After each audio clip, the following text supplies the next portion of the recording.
नमस्कार, मैं हूं प्रद्युम्न शर्मा। हमारे खास कार्यक्रम जनता सरकार में बात करेंगे सत्ता के सिंहासन से लेकर जनता के सरोकार तक। वहीं बताएंगे प्रदेश सरकार की हर उस योजना के बारे में जो होगी आपके काम की। बताएंगे प्रदेश सरकार के उन विकास कार्यों के बारे में जिसका फायदा सीधे आपको हो रहा है। तो अगले 30 मिनट तक बने रहिए आप हमारे साथ और देखते रहिए जनता सरकार।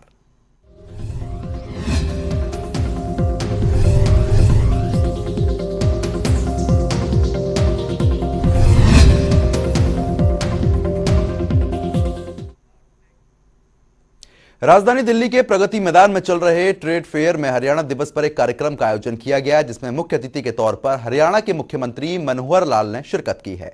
वहीं इस मौके पर सीएम ने हरियाणा के पवेलियन का दौरा भी किया। हरियाणा पवेलियन आत्मनिर्भर भारत, आत्मनिर्भर हरियाणा की थीम पर तैयार किया गया है। इसके साथ ही ओलंपिक में पदक जीतने वाले खिलाड़ियों को भी सम्मानित किया गया। वहीं सीएम ने कार्यक्रम को संबोधित भी किया है। आरंभ में मैं विनती करूंगा मीडिया के सभी साथियों से।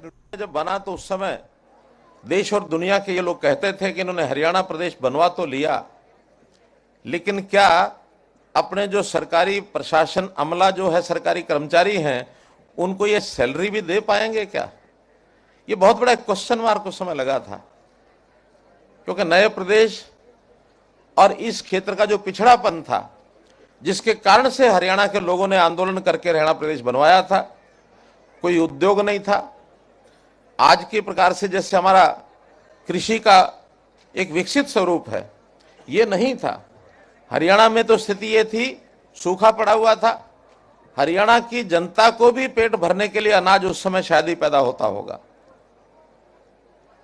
पानी का बहुत संकट था, इंफ्रास्ट्रक्चर ना के बराबर था, उद्योग नहीं थे। हाँ, हमारे यहाँ के मेहनती लोग, चाहे वो किसान हो, मजदूर हो, या कोई एंटरप्रेन्योरशिप करने का उसको अवसर मिले तो वो व्यक्ति हो, फिर यहाँ की मिट्टी, इस मिट्टी में जो जज्बा खेल का भरा हुआ था, वो हमें विरासत में मिला। तो हम लोगों ने मेहनत करनी शुरू की और मेहनत करके आज स्थिति ऐसी है, आप सब लोग जानते हैं कि बहुत विषयों में आज हरियाणा देश के कई प्रदेशों को राह दिखा रहा है। पिछले दिनों में मोदी जी ने जो टिप्पणी की और उन्होंने कहा कि हरियाणा के अंदर ऐसी ऐसी योजनाएं बनती हैं, जिन योजनाओं को दूसरे प्रदेश तो फॉलो करते ही हैं, कभी कभी केंद्र सरकार भी उन योजनाओं को फॉलो करता है, कभी कभी केंद्र सरकार भी करता है। मैं उदाहरण के रूप से बता सकता हूं आपको, जो लोग ग्रामीण पृष्ठभूमि के हैं उनको मालूम होगा कि गांव में एक लाल डोरा होता था, कुछ गांव भी है। उस लाल डोरा के अंदर जितनी भी प्रॉपर्टी होती थी वो गवर्नमेंट के रिकॉर्ड में नहीं होती थी, वो वहीं लोकल लेवल पर पंचायतें जिसका फैसला करें, जिधर करें उधर कर देते थे। बहुत झगड़े, कोई उसका रेवेन्यू रिकॉर्ड नहीं। हमने कहा कि लाल डोरा आज भी क्यों बना हुआ? अंग्रेज के टाइम पर बना होगा, कोई कारण रहा होगा उसका, लेकिन आज हम लाल डोरा समाप्त करके सभी प्रॉपर्टीज की रजिस्ट्री कराएंगे और सबका रेवेन्यू रिकॉर्ड होगा, ताकि लोग अपनी उस प्रॉपर्टी के आधार पर कहीं लोन लेना लोन ले सकते हैं, ठीक से बेचना तो अच्छी कीमत पर बेच सकते हैं, या कोई सीना चौड़ा करके वो कहेगा कि हाँ इस प्रॉपर्टी का मैं मालिक हूं। उससे पहले मलकियत का कोई कागज नहीं होता था। और जब ने ये योजना बनाई, प्रधानमंत्री जी को इतनी पसंद आई कि उन्होंने स्वामित्व नाम से, हरियाणा ने तो 6 महीने पहले उसको लागू कर दिया था, बाद में प्रधानमंत्री जी ने पूरे देश में इसको लागू कर दिया। आज कई प्रदेशों ने उसको अडॉप्ट कर लिया है। तो एक उदाहरण बताया है। हमने ट्रांसफर पॉलिसी, जो एक उद्योग होता था, उसको समाप्त किया कि अब उद्योग नहीं चलेगा। ये इसमें ट्रांसपेरेंसी लाएंगे, ऑनलाइन ट्रांसफर पॉलिसी ये हमने बनाई। सबसे पहले उसमें जो लाभार्थी थे वो अध्यापक थे। 83,000 अध्यापक हमारे हरियाणा में हैं, और जब सर्वे हुआ उस पॉलिसी को लागू होने के बाद 93% ऑफ देम वो संतुष्ट हुए। उनका ये बहुत बढ़िया हो गया, अब हमको किसी के चक्कर नहीं काटने पड़ते कि मेरा ट्रांसफर यहां से वहां करा दो। जो उनकी सीनियरिटी के हिसाब से अपने आप अप्लाई करने के बाद और उनका ट्रांसफर हो जाता है। नौकरियां ये बिकती थी, पर्चियां चलती थी नेताओं के इर्द गिर्द घूम करके और लोग नौकरियां प्राप्त करते थे। हमने कहा नहीं, इसका पैमाना होगा योग्यता, मिशन मेरिट को रख करके कि जो ज्यादा अच्छा पढ़ा लिखा है, जिसकी मेरिट बनती है, नौकरी पहले उसको मिलेगी। हाँ, बेरोजगार किसी को नहीं छोड़ेंगे, जिसकी कम मेरिट होगी उसको भी तरह तरह के अवसर पैदा कराएंगे, उनको भी नौकरी देंगे। हमने परिवार पहचान पत्र लागू किया। इस परिवार पहचान पत्र का भी ये यूनिक एक कार्यक्रम है। न देश में किसी प्रांत ने इसको लागू किया है, न दुनिया में किसी देश ने लागू किया है, और अब उसके ऊपर लेख लिखे जा रहे हैं। ये कंसेप्ट, अभी तक तो आधार, ये हमारा एक इंडिविजुअल का, एक सिटीजन का आधार नंबर होता था, उसकी आईडी होती थी, लेकिन हमने फैमिली आईडी दी कि परिवार में जितने सदस्य हैं सबका डाटा होना चाहिए, कितने उसमें से पढ़ते हैं, कितने उसमें काम करते हैं, कितने छोटे बच्चे हैं, कितने बुजुर्ग हैं, और उनकी क्या क्या काम, व्यवसाय क्या करते हैं, उनकी इनकम कितनी है, ताकि हम सरकारी योजनाएं ऐसी बना सकें जो डिजर्व करता है, जो सबसे आखिर में है, जो कमजोर है, उसको सहायता सरकार दे सके, उसके लिए योजनाएं बना सके। आखिर सरकार के सारे जितने भी साधन होते हैं, उसके ऊपर पहला अधिकार जो कमजोर व्यक्ति है, जो पीछे रह गया, जो गरीब है, उसका अधिकार पहला अधिकार है। इसलिए हमने योजना बनाकर, और मुख्यमंत्री अंत्योदय परिवार उत्थान योजना, इसके ऊपर काम चल रहा है। आने वाले 1 साल के अंदर अंदर हम 1 लाख ऐसे गरीब परिवारों को रोजगार के अवसर देंगे, जिनकी आय अगर 1 लाख से कम है तो उसको 2 लाख रुपया साल की आय हो जाए, ये गारंटी से उसको 1 लाख परिवारों को हम देने वाले हैं।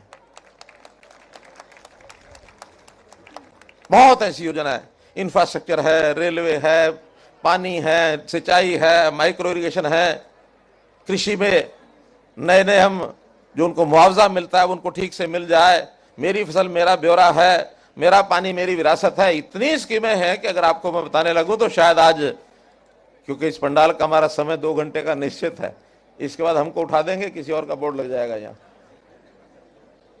तो उस समय तक भी पूरा नहीं कर पाऊंगा। लेकिन मित्रों,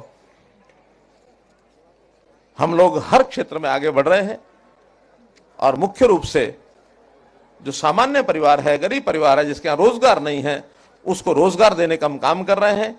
एक यूनिक बात हमने की, हमारी जो पंचायतें हैं उनको हमने पढ़े लिखी पंचायतें, ऐसे ही नगरों में हमारे जनप्रतिनिधि हैं वो भी पढ़े लिखे होंगे। पहले कोई भी अंगूठा टेक अनपढ़ जा करके अपना नेता बनता था, उसको हमने रोक लगाई है। लोगों ने डिमांड ये भी की है कि एमएलए एमपी पर लागू कर दो। मैंने कहा ये तो केंद्र का मामला मेरा नहीं है, लेकिन प्रदेश में हमने ये सारी चीजें लागू कर दी हैं। सुप्रीम कोर्ट तक लड़ाई लड़के काबू की है, इसको लागू किया है। इसलिए कोई नई योजना, नया कोई हमारे पास एक गुड गवर्नेंस का या ईज ऑफ लिविंग का कोई अच्छा पैमाना सुझाव के रूप में आता, उसको हम लागू करते हैं। इसलिए हर क्षेत्र में आगे बढ़ रहे हैं, आपके सुझाव से, आपके सहयोग से, क्योंकि सहयोग सबका चाहिए। प्रधानमंत्री जी ने कहा, सबका साथ, सबका विकास, सबका विश्वास, सबका प्रयास। अगर प्रयास सब नहीं करेंगे तो भी आगे नहीं बढ़ सकते। इसलिए आप सबके प्रयास भी चाहिए, आपका सहयोग भी चाहिए, सबका विकास होगा। आपका बहुत बहुत शुभकामना, आपको बहुत बहुत बधाई। वहीं ट्रेड फेयर में कार्यक्रम के बाद मुख्यमंत्री मनोहर लाल ने पत्रकारों से बातचीत करते हुए हरियाणा पवेलियन के बारे में भी जानकारी दी। ड्रोन कॉर्पोरेशन का जो एक ड्रोन दिखाया गया है, हमारी जितनी नई प्रोजेक्ट्स है, नई चीजें सब दिखाई गई है। और यहाँ हरियाणवी हरियाणवी नृत्य, गीत, संगीत, ये सब दिखाया जा रहा है, और बहुत ही उत्साह भरा ये वातावरण है। मैं ऐसे उत्साह को देख करके जिस प्रकार से प्रधानमंत्री ने कहा है, और उसी का ये है, हम लोग आगे बढ़ रहे हैं। और निश्चित रूप से हरियाणा के लोग एक प्रकार से देश और यानी प्रांतों को, अलग प्रांतों को बहुत सी ऐसी नई नई योजनाओं का राह दिखा रहे हैं।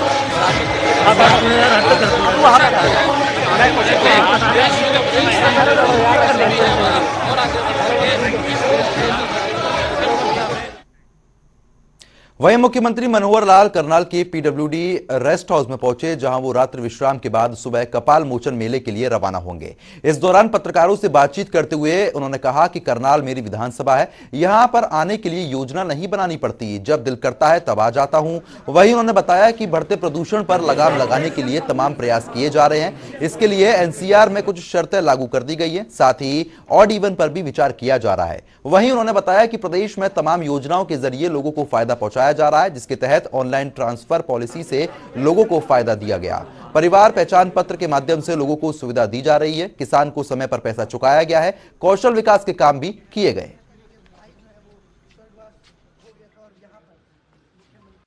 थोड़ा बहुत ये प्रदूषण होता है पराली का, इससे भी मैं मना नहीं करता, लेकिन बहुत कंट्रोल में हमने कर लिया है। और अब तो हमने इंसेंटिव भी देने शुरू किए हैं कि 1 एकड़ पर 1000 रुपये उनको इंसेंटिव देते हैं। उनको कई प्रकार की मशीनरी उपलब्ध कराई है ताकि पराली का इंडस्ट्रियल यूज़ वो कर सकें। तो इसलिए किसी एक चीज़ को ब्लेम करना उचित नहीं है। अब दिल्ली ने जो कि स्वयं अपने पग उठाए हैं, उन्होंने इंडस्ट्री को भी बंद किया है, कंस्ट्रक्शन को भी बंद किया। हमने भी एनसीआर एरिया में ये सारी चीज़ें की हैं ताकि प्रदूषण को कम किया जा सके। प्रदूषण स्वास्थ्य के लिए बहुत हानिकारक है। नौकरियों के अंदर हम पारदर्शिता लाए हैं। इसी प्रकार ट्रांसफ़र की ऑनलाइन पॉलिसी हमने की है। परिवार पहचान पत्र के माध्यम से लोगों को सुविधाएं दी जा रही हैं। हमने किसानों के जो जितने भी प्रकार के मुआवजे होते हैं उनको टाइम पर दिया है। हमने एमएसपी पर खूब इस प्रकार से, जैसे मंडियों के अंदर कोई समस्या लोगों को नहीं आई, ये काम हमने किए हैं। हमने रेवेन्यू रिकॉर्ड जो है डिजिटाइज हम कर रहे हैं। कौशल विकास के नाते से कितने हम काम कर रहे हैं, लोगों को किस प्रकार से मिशन मेरिट पर नौकरियां मिल रही, कितने काम। हरियाणा के मुख्यमंत्री मनोहर लाल ने कहा कि राज्य सरकार प्रदेश के युवाओं को शिक्षा के साथ साथ कौशल में निपुण बनाने के लिए देश का पहला कौशल विश्वविद्यालय मील का पत्थर साबित हो रहा है, क्योंकि कौशल ही देश, समाज और राष्ट्र को आगे बढ़ा सकता है। रिपोर्ट देखिए।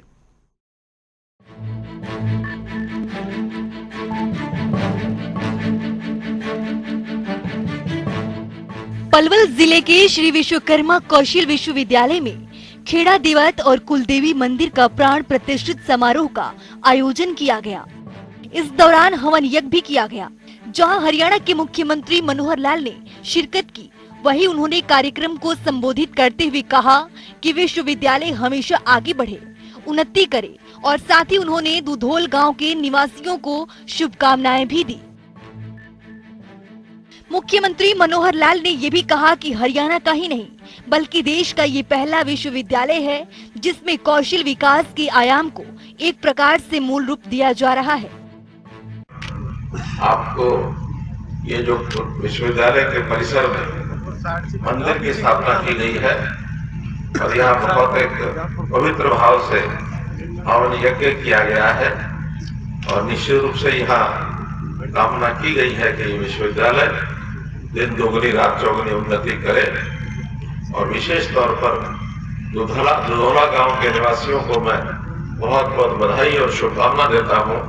एक इस प्रकार का परिसर, ये विश्वविद्यालय न केवल हरियाणा का बल्कि देश का एक पहला विश्वविद्यालय है जिसमें कौशल विकास के आयाम को एक प्रकार से मूर्त रूप दिया जा रहा है। सीएम मनोहर लाल ने ये भी कहा कि देश के प्रधानमंत्री ने आत्मनिर्भर भारत की बात कही थी और आत्मनिर्भर भारत तभी हो सकता है जब देश के युवा कौशल विकास के माध्यम से अपने पैरों पर खड़े हो सके। रोजगार प्राप्त करने के लिए शिक्षा के साथ साथ कौशल विकास का होना बहुत जरूरी है। वहीं उन्होंने ये भी कहा कि इस विश्वविद्यालय के बनने से यहाँ की जनता को बहुत लाभ मिलेगा।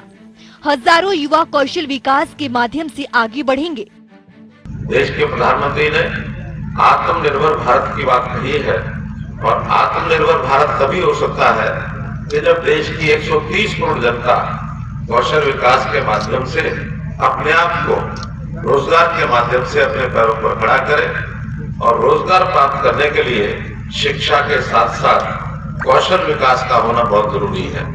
कौशल विकास यानी एक हुनरमंद आदमी, कोई उसको कला आनी चाहिए, हुनर आना चाहिए, पढ़ाई के साथ साथ कुछ करने की भी उसको कला और सीख मिलनी चाहिए ताकि जीवन में एक अपने जीवन यापन के लिए सरल तरीके से रोजगार पा करके वो आगे बढ़ सके। तो इस विश्वविद्यालय के यहाँ बनने के बाद इस गांव के लोगों को, इसके आसपास के लोगों को बहुत ही बड़ा लाभ होने वाला है। हजारों युवक हमारे हर साल कौशल विकास के माध्यम से आगे बढ़ेंगे, ऐसा मेरा विश्वास है। आपको बहुत बहुत बधाई, बहुत बहुत शुभकामनाएं। वहीं उन्होंने कार्यक्रम के बाद पत्रकारों से बातचीत करते हुए कहा कि रोजगार की दिशा में कौशल विकास युवाओं के लिए एक बहुत बड़ा मार्ग है, क्योंकि कम शिक्षा प्राप्त करने पर भी हुनर के दम पर युवा आगे बढ़ेंगे। इसके साथ ही उन्होंने कहा कि कौशल विश्वविद्यालय से 2030 तक 12,000 विद्यार्थी एक साल भी अपने रोजगार प्राप्त करेंगे। देखिए, हमने बहुत ही एक बड़ी अपेक्षा को रख करके इस यूनिवर्सिटी को बनाया है। कौशल विकास अपने आप में ये एक बहुत बड़ा युवाओं के लिए ऐसा विषय है जिसकी हमको भी प्रतीक्षा है, युवा भी अपेक्षा करता है कि रोजगार के नाते शिक्षा प्राप्त करके या कम शिक्षा प्राप्त करके भी कुछ कौशल, कुछ हुनर उसका विकास हो, ताकि रोजगार के लिए हम उसकी सहायता कर सकें, इंडस्ट्री उसकी सहायता करे या सेल्फ एम्प्लॉयमेंट में भी उसको आगे बढ़ने का मौका मिले। इसलिए हर एक युवक को रोजगार मिलना चाहिए, तो उसके लिए कौशल विकास जरूरी है। इतना बड़ा जो संस्थान खड़ा किया है, देश का पहला संस्थान है श्री विश्वकर्मा कौशल विकास विश्वविद्यालय, और ये आज जिस विषय में उभर करके आया है, कितना समय हो गया इसको? 3 साल इसको हो गए हैं। आगे आने वाले और 1.5-2 साल के अंदर इसका स्वरूप सारा बन के निकलेगा, जिसके बाद 4,000 विद्यार्थियों से, 4,000 युवाओं के प्रशिक्षण से ये काम शुरू होगा। 2030 तक 12,000 विद्यार्थी हर वर्ष यहाँ से कौशल विकास करके और अपने रोजगार के लिए आगे बढ़े। वहीं उन्होंने ये भी कहा कि युवाओं को रोजगार देने के लिए सरकार लगातार प्रयास कर रही है। इसके लिए प्राइवेट नौकरियों में प्रदेश के युवाओं को 75% आरक्षण देने का फैसला किया है, जो कि उद्योगपतियों पर थोपी नहीं गई है, बल्कि जो युवा नौकरी के लिए सक्षम होगा उसी को रोजगार दिया जाएगा। नई एजुकेशन पॉलिसी भी अब शिक्षा के साथ कौशल विकास को भी जोड़ दिया गया है। निश्चित रूप से उसमें हमारा जो कौशल प्राप्त किया हुआ जो युवक है उसको स्थानीय नौकरी मिलने में आसानी हो जाएगी। हमने ये बंधन नहीं लगाया इंडस्ट्री के ऊपर कि अभी आप बिना ट्रेनिंग के या बिना हुनर के, बिना उनके क्वालिफिकेशन के आप कोई नौकरी दें। जो क्वालिफिकेशन उनकी है वो क्वालिफिकेशन हम कराएंगे, हरियाणा के युवक को नौकरी मिले, तो ये हमारे लिए अच्छा लग रहा है हमको।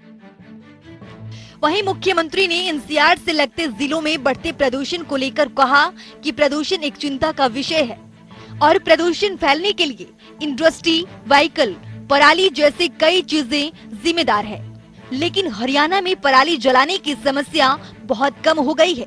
वहीं उन्होंने बताया कि सुप्रीम कोर्ट के निर्देश पर स्कूल, कॉलेज और कई उद्योगों को भी बंद किया है। इसके साथ ही थर्मल पावर प्लांट भी बंद किए जा रहे हैं। प्रदूषण भी जो है बहुत से इसके कारण हैं, इंडस्ट्री भी इसके कारण है, मोटरवाइल हमारे जो व्हीकल्स हैं वो इसका कारण है, और कहीं कहीं लोग जो कहते हैं पराली, हमारे हरियाणा में पराली के जलाने की घटनाएं बहुत कम हो गई हैं दूसरे प्रांतों के बनस्पत, लेकिन ये जीरो हो जाए इसके लिए हमने सख्ती बरती है और FIRs की हैं, जुर्माने किए हैं, और कई जगह पर हमने किसानों को सहायता के लिए 1,000 रुपये प्रति एकड़ पैसा भी दे रहे हैं कि आप लोग पराली को जलाने के बजाय इसको इकट्ठा करिए और इंडस्ट्रियल यूज में इसको बेचिए, तो पर टन उसकी बिक्री भी हो रही है, किसान की आय बढ़ी है। तो इसलिए हमने अभी भी, जैसे सुप्रीम कोर्ट ने निर्देश दिए हैं, उसके कई जो हमने उठा लिए उसके पग, स्कूल बंद किए हैं, कॉलेज बंद किए हैं ताकि लोगों का स्वास्थ्य ना बिगड़े, इंडस्ट्री को बंद किया है अभी, और ऑड इवन की बात भी चल रही है, वो भी हम करेंगे। तो किसी प्रकार से हमने जो 300 किलोमीटर के अंदर जो हमारे पावर प्लांट्स हैं उसमें से भी 2 चल रहे हैं, 3 उसमें बंद किए हैं। तो ऐसे निर्देश जो सुप्रीम कोर्ट ने दिए हैं या जो हमने अपनी योजनाएं बनाई हैं उस अनुसार बहुत हम गंभीर हैं। कल गुरुग्राम में हमने एक इंजीनियर्स की कमेटी भी बनाई है ताकि वो उसका अध्ययन करके क्या क्या पग उठाए जा सकते हैं, वो जैसा सुझाव देंगे वैसा हम करेंगे। इस मौके पर प्रदेश के परिवहन मंत्री मूलचंद शर्मा, पृथला से विधायक नैनपाल रावत, पलवल से विधायक दीपक मंगला, हथीन से विधायक प्रवीण डागर, होटल से विधायक जगदीश नायर समेत कई दिग्गज लोग मौजूद रहे। ब्यूरो रिपोर्ट, जनता टीवी। वहीं चंडीगढ़ में बिजली मंत्री रणजीत सिंह ने प्रेस कॉन्फ्रेंस कर कई अहम जानकारी दी। इस दौरान उन्होंने कहा कि दिल्ली NCR से लगते जिलों में बढ़ते प्रदूषण को देखते हुए हरियाणा में थर्मल पावर प्लांट बंद कर दिए गए हैं। उन्होंने बताया कि थर्मल पावर की प्रोडक्शन 2510 मेगावाट यूज कर रहे हैं। 12,000 मेगावाट बिजली हमारे पास है, 7,000 मेगावाट बिजली की खपत है, 5,000 मेगावाट की उपलब्धता स्टॉक में उपलब्ध है। अगर वायु प्रदूषण के चलते थर्मल प्लांट बंद होते हैं तो भी कोई फर्क नहीं पड़ेगा, क्योंकि 5000 मेगावाट बिजली की उपलब्धता फिर भी हमारे पास है।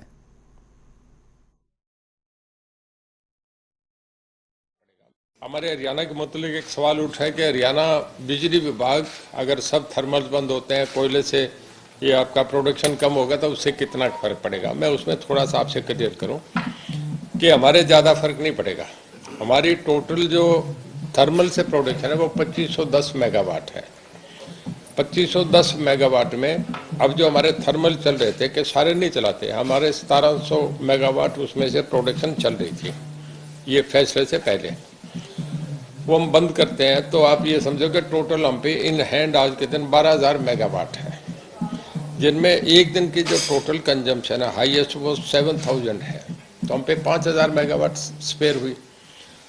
थर्मल जब इस करके चलाते हैं कि जब बाहर जैसे 20-22 रुपया भाव हो गया था तो कोल मिल नहीं रहा था, पीछे रांची में और जगह सब जगह छत्तीसगढ़ में माइंस में चला गया था, रेलवे ट्रैक पानी में आ गए थे, तब हमारे यहाँ थर्मल चलाए थे तो थर्मल की हमें कॉस्ट पड़ती है 470 और बाजार से जो हम आज के दिन ले रहे हैं वो 350 है। कभी 340 हो जाती है, कभी 360 हो जाती है, कभी 330 भी होती है, तो ऑन एवरेज 3.5 पड़ती है। तो हम थर्मल की यूज ही नहीं करते हैं। तो हमारे अगर थर्मल भी बंद हो जाते हैं तो उसका कोई फर्क नहीं पड़ेगा। थर्मल से हमारी टोटल जो है इस वक्त टोटल 2510 है, पर 1700 मेगावाट चलिए वो अगर हम बंद कर देंगे तो भी हम पे 5000 मेगावाट इन हैंड स्पेयर रहती है, तो कोई इशू नहीं है। हरियाणा में बिजली की वजह से कोई इंडस्ट्री बंद हो ऐसा नहीं है। चाह रहे हैं कि हम पूरा कोऑपरेट कर रहे हैं कि प्रदूषण नहीं आए, मतलब सभी के लिए आप और हमारे सेंटर सभी के लिए खतरनाक है। तो इस बात पे मैं थोड़ी सी पोजीशन क्लियर करने के लिए कि हमारे यहाँ अगर हम कोल प्रोडक्ट से कोयला बंद करते हैं, कोयले से प्रोडक्शन बंद करते हैं तो उसका कोई फर्क नहीं पड़ेगा। पावर में हरियाणा पे इन सरप्लस हैंड में हम पे पावर है। वहीं बिजली मंत्री ने बताया कि हमारे पास बिजली पर्याप्त मात्रा में रहेगी, हमने तो गर्मी में भी बिजली कट नहीं लगने दिया। बताऊं, जब गर्मियों में पीक पे था मई जून का महीना, उससे ज्यादा तो नहीं, तब तो एसी सब कुछ ऑन रहते थे, जो ऑफिस के भी रहते थे, घरों के भी रहते थे। मैक्सिमम मई जून होता है जब सबसे ज्यादा कंजम्पशन होती है। उन दिनों में पंजाब में इंडस्ट्रीज का 2 दिन का कट लग गया था, पंजाब में ऑफिस का भी उन्होंने कट कर दिया, इंडस्ट्री तो 2 दिन बंद थी। हमारे हरियाणा में तब भी नहीं है, कहीं सड़क पे आंदोलन नहीं, कहीं लोग उस बात पे आके करते नहीं। मैं ये समझता हूँ हमारे डिपार्टमेंट के ऑफिसर्स को और जो लोग मैनेजमेंट रखे हुए हैं बहुत अच्छा परफॉर्म करें, हमें इस बात की कभी चिंता है ही नहीं। और पावर का ऐसा मामला है कि ऐसे हालात भी है कि जब 20-22 रुपए खरीदी गई तब भी लोगों ने खरीदी, तो हमारे लिए कोई नहीं, 50 कंपनी तैयार रहती है, जब भी चाहो कभी ले लो, हमें कोई इशू नहीं है। वहीं उन्होंने बताया कि हाल ही में केंद्रीय वित्त मंत्री निर्मला सीतारमण ने हरियाणा की बिजली विभाग बेहतरीन परफॉर्म कर रही है, दूसरे राज्यों को भी हरियाणा के मॉडल पर कार्य करना चाहिए, यह पूरा हरियाणा प्रदेश के लिए गर्व की बात है।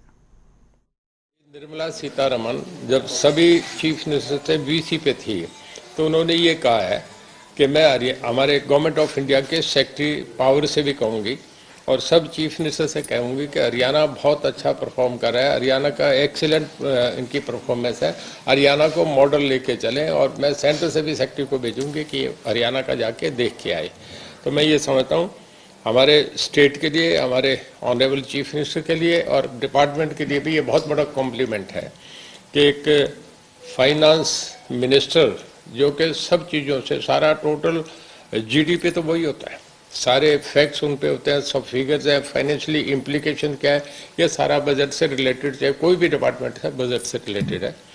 तो अगर फाइनेंस मिनिस्ट्री ये कहे तो मैं समझता हूँ कि हम थैंकफुल हैं कि हमारी परफॉर्मेंस को अप्रिशिएट किया गया। इसके साथ ही उन्होंने बताया कि बिजली चोरी में लिप्त बिजली विभाग के 150 से ज्यादा कर्मचारी रडार पर हैं। 15 के करीब कर्मचारी जिन पर सीरियस आरोप है उनको भी टर्मिनेट कर सकते हैं। हमने 150 लोगों पे करा है, वो हमारे रडार पे हैं, 150 से ज्यादा हैं। ठीक नंबर तो मैं नहीं दूंगा आपसे, बहुत ज्यादा हैं और उनके खिलाफ हम कर रहे हैं। जिनके खिलाफ सीरियस एलिगेशन लगेंगे मैं आपसे बता रहा हूँ, हम 15-20 को तो हम टर्मिनेट करने तक भी जाएंगे, सस्पेंड भी करेंगे, क्योंकि एक मैसेज देना चाह रहा है कि बहुत स्ट्रॉन्ग मैसेज देना चाह रहा है कि एडमिनिस्ट्रेशन कोई बात पे कंप्रोमाइज नहीं करेगा। जो अच्छे ऑफिसर हैं जिन्होंने बढ़िया करा है उन्हें हम अच्छी पोजीशन दे रहे हैं। वहीं बिजली एवं जेल मंत्री ने कहा कि जल्दी जेलों में भी बड़े सुधार करने जा रहे हैं। उन्होंने कहा कि सीएम मनोहर लाल के नेतृत्व में बिजली और जेल विभाग को पूरी तरीके से चमकाया जा रहा है। अगले महीने में डिपार्टमेंट जेल में भी बड़ा जबरदस्त काम करूंगा। हमने 44 नई चीजें जो है वो इंट्रोड्यूस कर रहे हैं, उसको अगले महीने में आपके सामने अनाउंस करूंगा। जेल में भी जैसे हमने पावर में करा, बहुत जबरदस्त सुधार करने जा रहे हैं जी। हमारे दोनों महकमे हैं, जब सीएम साहब का हमें पूरा आशीर्वाद है तो मैं इसे चमकाने में क्यों कमी रखूं जी।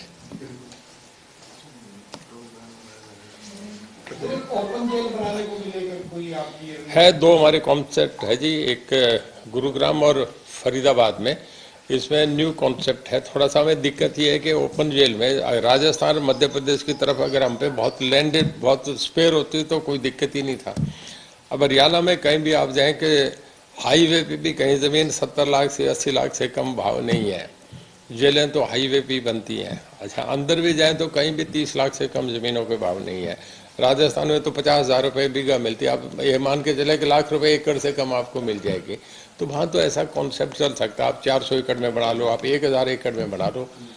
यहाँ ये थोड़ा सा कम पॉसिबल है, पर हम इसे ट्रायल पे, और एक तो मॉडल जेल हम बनाने जा रहे हैं जो हाई प्रोफाइल जेल यहाँ रोहतक में बनाने जा रहे हैं, उसका वैसा भी सैंक्शन हो गया, बड़ी जल्दी आ रही है।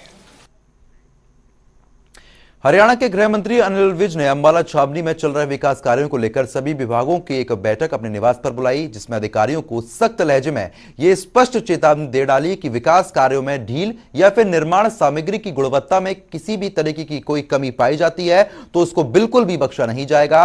वहीं अनिल विज ने कहा कि उन्हें हर घर तक नहरी पानी और सीवरेज की सुविधा पहुंचानी है, जिसके लिए उन्होंने अधिकारियों को इसके लिए योजना तैयार करने के आदेश दिए हैं। इसके साथ ही उन्होंने पब्लिक हेल्थ और नगर परिषद दोनों दिए हैं। वहीं अंबाला एडीसी ने इस बारे में जानकारी देते हुए बताया कि गृह मंत्री अनिल विज ने कड़े शब्दों में अधिकारियों को निर्देश दिए हैं कि काम की गुणवत्ता में कोई कमी नहीं होनी चाहिए और काम निर्धारित समय में ही पूरा हो जाना चाहिए। उसके साथ ही उन्होंने हर घर तक नहरी पानी और सीवरेज की सुविधा पहुंचाने के लिए अलग अलग विभागों के तालमेल बैठाने के लिए अधिकारियों के साथ भी मीटिंग ली है।